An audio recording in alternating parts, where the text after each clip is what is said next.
কিরে হাবু, ধর তুই আর আমি একটা জঙ্গলে ঘুরতে গেলাম, যে একটি আপেল পেলাম।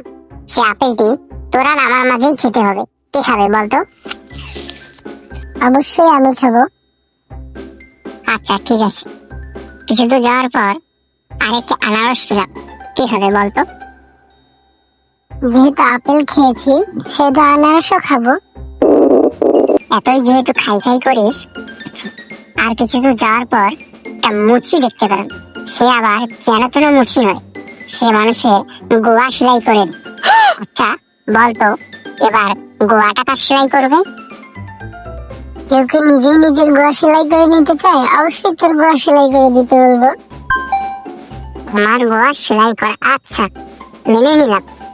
আর কিছু দূর যাওয়ার পর একটা হাতি দেখতে পেলাম। সে রাস্তা আটকে আছে। তার ধারণা সে মানুষের গোয়া মারবে। এখন বলতো কার গোয়া মারবে? যেহেতু তোর গোয়া সেলাই করা তাহলে তো আমারই মারবে।